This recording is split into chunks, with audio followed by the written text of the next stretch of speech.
You know, I was thinking about this transmission last night, and normally I'm really not a huge fan of overcomplicated things in my crawlers, and I've never really been a 2-speed guy because I feel like 2 speeds is just, well, it's 2 speeds. Normally you have one that is basically what it would be without the 2-speed, and then you have a gear higher than that, which most of the time for me is pointless because I don't really ever need that excessive wheel speed.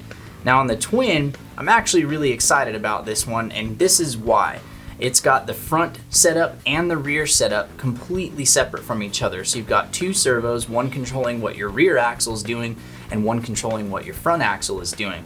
Now on the front axle, we essentially have a 2-speed. We have the standard 6.5% overdrive setting, and then we have 33% overdrive when we really need extra pull on that front axle. And you can also unlock the front and basically be running in rear wheel drive. Now on the rear end, you can lock the rear axle up, which helps a ton so that you're just basically turning on those cut brakes, and then the front is just gonna pull you around obstacles so you can make some really tight turns if needed. And then there's also a freewheel action on the rear end so you can be front wheel drive essentially. So this transmission has a lot more functionality and a lot more practicality for someone like me than just your standard 2-speed. So yesterday got the transmission basically put together, and now we're going to build the transfer case, which is the heart of the VFD Twin that has the twin shifting mechanisms and all those gears and bearings. So just taking a quick glance through the manual real quick to make sure that I've got all the parts that I still need laid out, and hopefully this thing will go together here pretty quick. Alright, so now we actually get to build the transfer case, and this is where the twin shift happens. This is where all of the shift dogs, the gears, and the arms to control our gears are going to reside. So these bearing plates are the same 30-tooth bearing plates that are already available from Vanquish. You can upgrade these to the machined aluminum version, and personally I think that would actually be a really good upgrade and probably something I'm going to look at doing. And then I hope that we're going to be able to upgrade the gear set with some machined hardened steel gears just like we could on the Pro transmission.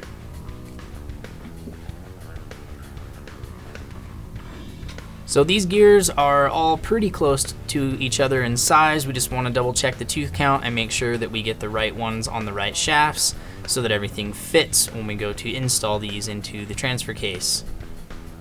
Now I'm just going to place this together real quick so that I can actually show you how the shift mechanism is going to work with the different options.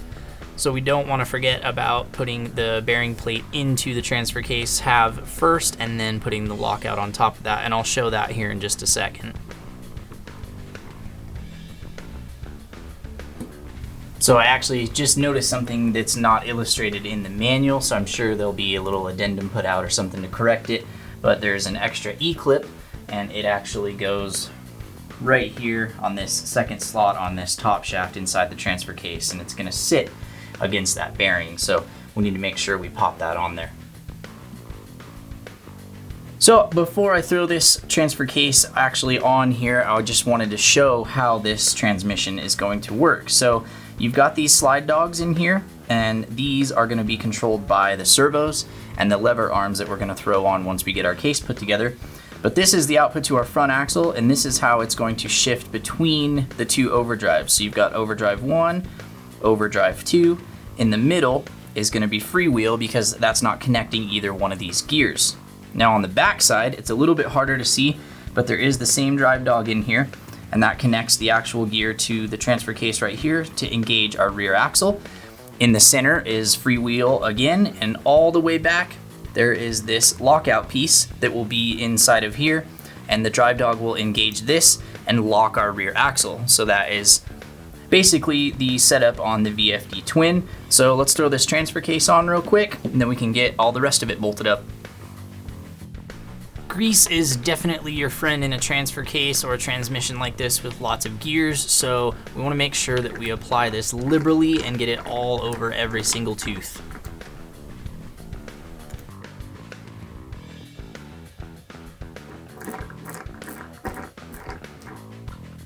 Now for the tricky part, getting all these shafts to fall into their bearings.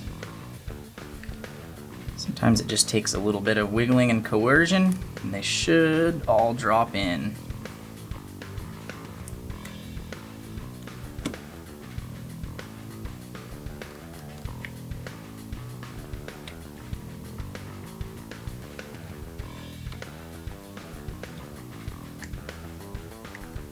Oh, score.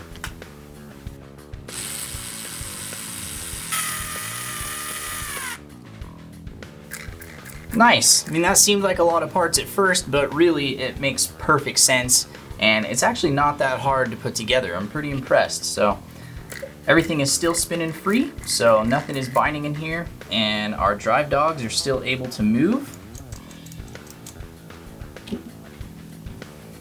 So now let's go ahead and throw the actual shift arms on and the gaskets and the caps, and this transmission will be pretty much done. Now it's time to get our shift levers in. We're going to start with the dig because it sits below the overdrive. So they're going to sit like this inside of this transmission, and they're both retained with this brass pin so that they can both pivot and do their thing shifting gears. These silicone gaskets need to go in. This will help keep dirt and debris out of our transmission. So we'll just slip it into the cap right here for our dig shift arm. Use this wrench just to hold this shift assembly so it doesn't push out the other side. Slip this over. I can get these screws in. And we also have to install these set screws in these holes in the case. They are a dirt plug, and they are also there to let you lock your dig into any position you want if you're not going to use a servo. So we're just going to screw these down flush to the case so that it's not interfering with our arm yet. And I'm just going to leave mine right here because I do want to be able to shift all three positions on this. Now that the dig arm is in place, I can put the overdrive shift arm in, and it's going to go on top of our dig arm and make sure that we get the pin on the bottom of it inside the slide dog in there so it's actually going to shift. And then we'll put our brass pin in.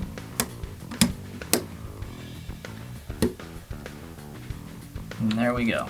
So this is able to shift, this one can shift. Then our cap can go on, that'll hold everything together.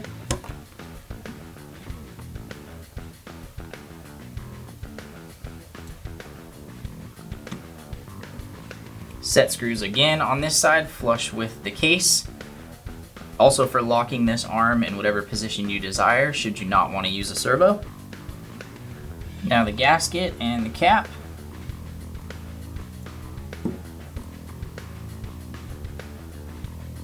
And the last piece of our twin puzzle is one of these three transmission caps. Now you can go with the one with the VFD logo, the one with the Vanquish logo, or they've got this twin stick one, which looks like we might be able to put in here and cut a hole in the body so we'll be able to see that in the interior. So that's the VFD Twin transfer case all assembled. Got our shifters in there, so check it out. I'll show you how this works real quick. So this is the dig side of the transmission right here that controls the output to the rear axle. So in the center point right here, that's neutral, so this rear shaft doesn't spin if we spin our transmission. If we go forward, that's going to engage rear axle drive, so you can see the outdrive is now spinning. All the way back is locked. This shaft now does not spin anymore. On the other side, we kind of have the same concept. We've got our shifter in the middle. That means that this shaft is disengaged, so it can just spin freely. If we go all the way back, now our front shaft is spinning. That's speed 1, all the way back like this, all the way forward, speed 2. So those are our two different overdrive positions, and then our neutral position. And that is the VFD Twin in a nutshell. So this thing is ready to go. It's all greased up, everything spins smooth, our shifters work. Now we can go ahead and throw it in our chassis, bolt it down with the 6 screws, and then it looks like we're moving on to getting our shocks put together.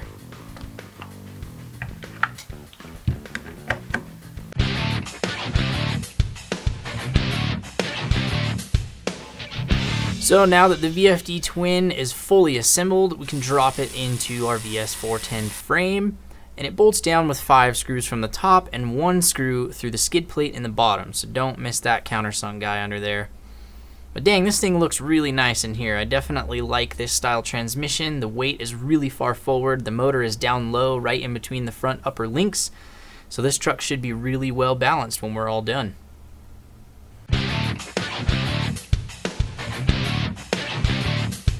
I was kind of expecting the same incision shocks that have been on previous VS4-10s, but these are a little bit different. These are completely different housing, different cartridge setup. The caps are different. They've got bleeder screws in them, so they're going to be an emulsion shock, which means there's going to be a mixture of air and oil, and they should be really easy to bleed this way. So it looks like the cartridges are already installed inside the shock body for us. That's pretty sweet, and it's got one of these little clips in here. It looks like one of those C-clip guys, so I'm glad that's in there because I don't think I have a tool that is small enough to get in there. So I'm going to start by putting the piston on our shock shaft. We'll get all that in there. We'll fill them with oil, bleed them, put the screws on, put the springs on. Should be done pretty quick. Man, watch out for these little E-clips. These things love to just rocket across the room or straight into your eyeball. So I would highly recommend wearing some eye protection, snapping these on, and be very careful because they will launch. I'm going to put in the shock shaft through the shock cartridge. You definitely want to put oil down in on the seals and the shaft itself so you don't tear anything while you're installing it. Now these shock collars were a little bit of a pain to get threaded on, but if you just run them backwards, you'll feel them lock into place and then you can spin them down onto the threads. Also, I'd highly recommend using shock shaft pliers to hold the shaft while installing the lower shock eyelet, because if you damage that shaft surface, there's a really good chance that as the suspension cycles, it's going to cause damage to the X-rings inside the shock, and then they're probably going to leak later on. I also put the wrong pivot ball in this eyelet. It's supposed to be the offset one on the bottom. Now it's time to oil these shocks. I'm going to stick these in this awesome Crawler Innovation sail block to hold them steady so that we can fill them up with the fluid. I'm just going to use the kit fluid for this build and see how that works, and we might have to change it just depending on how it handles. Now the manual says to fill this with fluid and leave about 5 to 8 millimeters of space, and that is right about to the bottom of the threads on the inside of the body. And once the oil is topped off, these shafts need to be cycled a few times just to make sure that there are no big air bubbles that come out. If there's too much air in there, then our shock fluid level will be lower, and then we'll have to add some when we go to bleed them. So these all look appropriate for fluid height in there. Now I can just go ahead and throw the cap on. We'll do that on all 4, and then we'll bleed one real quick. So the oil is full, we've got caps on. Now we just need to bleed the shock. So we're gonna pull the shaft all the way out. We need to put the bleeder screw in the cap.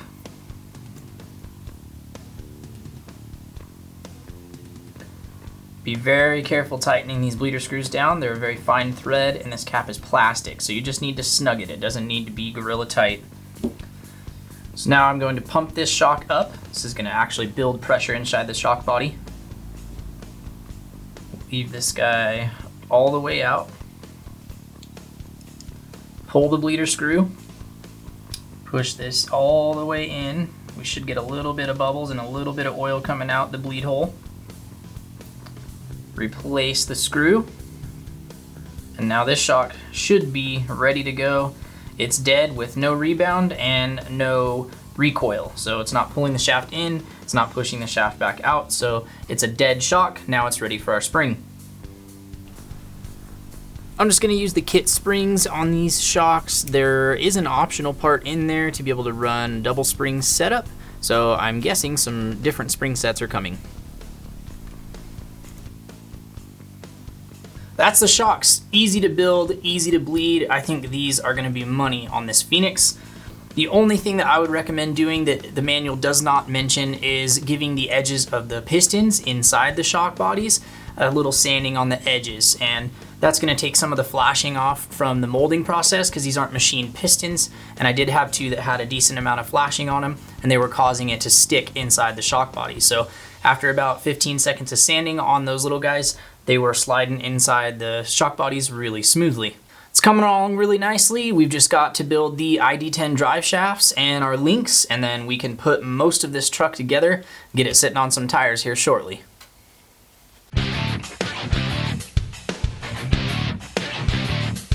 So our drive shafts have CV joints on each end. These are very simple to assemble.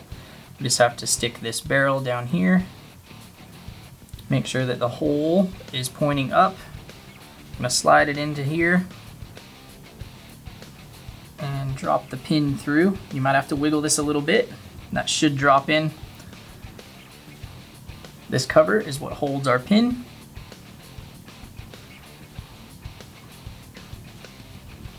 Now we can take our drive shaft half, slide it onto here. This countersink screw is what actually holds the drive shaft to the yoke.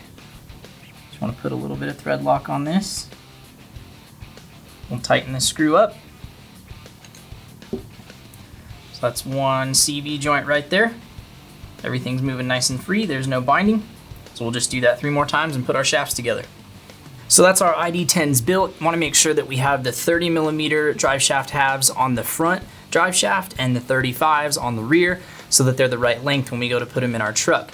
And I also wanted to mention that you need to phase these drive shafts, which basically means that you're lining up the pins that go through the CV joints with each other across the axle spline, because if they're twisted from each other, then you could get some weird binding. So you want them both at the same angle, and that's what we call phasing the drive shafts. You're probably wondering what these shims were left over earlier in the kit for, and they're for shimming your pinion. So this guy can actually move in and out a little bit. So this shim is going to control how much of that float there is and effectively set your gear mesh. You might not need this, and you might need 1, you might need 2. It just depends on the tolerances. So we'll want to put that guy on there first. Then this side of our front shaft can go on. Insert this through pin grub screw, and that feels really nice. There's no tight spots or anything. So now we can do the same on the back axle.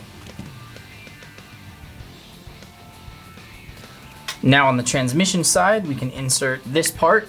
Make sure the 35 is on the rear output and the 30 on the front output.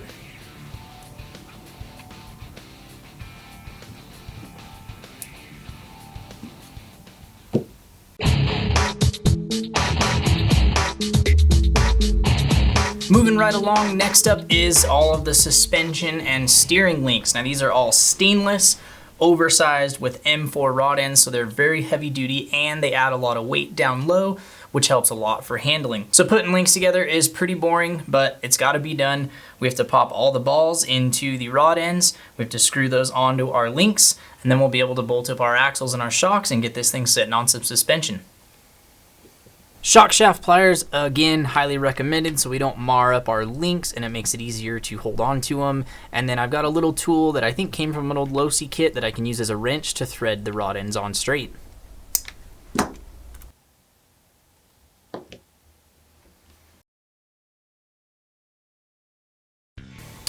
Links are built, wrists are destroyed. Now it's time to throw these links on the actual chassis. We'll flip it upside down, get our axles on there, we'll mount those up, bolt up our shocks, and then we'll move on to some wheels and tires. So the suspension setup on the VS4-10 Phoenix is a 3-link panhard front, and it's 3-link panhard because the steering servo is mounted on the frame. So anytime you do a frame or chassis mount steering servo, you want to go 3-link panhard so that you don't have massive amounts of bump steer. The rear is just a 4-link, and there are a couple different link positions. I'm actually going to run mine in the upper position, my upper links on the rear axle, and that should help with weight transfer when climbing hills.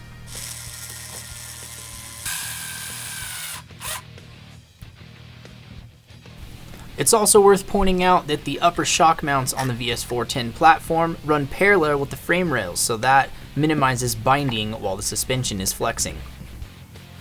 And that is a VS4-10 Phoenix, almost done. That's all of our suspension. Feels really fluid. I really like these shocks, super smooth. They're 80mm to account for the extra axle height on these portals. So a little bit shorter than the VS4-10 Pro that I built last year. So I'm definitely loving the inner fenders on the Phoenix. I like how that they're molded plastic instead of the Lexan option we got previously. They fit right around the shock towers like a glove and even have a spot to mount rock lights. The radiator not only looks cool, but it's also functional, holding the front end of the truck together. The front bumper is also a stubby variant and has a built-in fair lead for your winch line. This T120 is going to be our overdrive shift servo, and it has a Vanquish 20mm servo horn on it. So we're going to put it into our mount. Got our flat top screws that are going to hold it in, and we'll attach our link arm with this M3x12.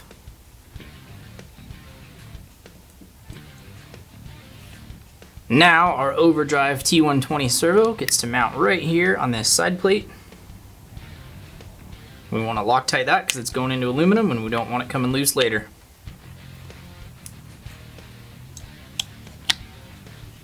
Now we can mount the Dig T120 onto our battery tray. It's going to sit right here.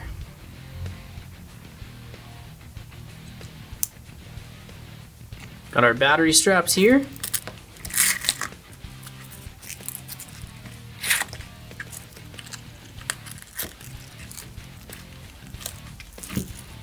The battery tray can now go in place.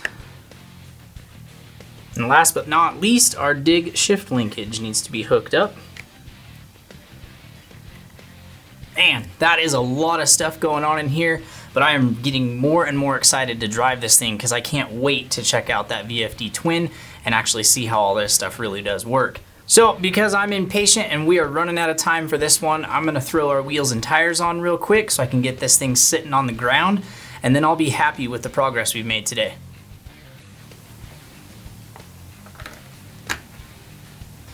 Well, I really hate to do this, but that is all the time I've got for you guys this week. Make sure you tune in next week so we can get this thing running together, and then we'll tackle that body project. I still don't know what color I'm gonna paint it, so hopefully I'll figure that out by next week. Make sure you like, share, and subscribe so you don't miss out on the next episodes. Ty Campbell from Tekin Builds. See you next time.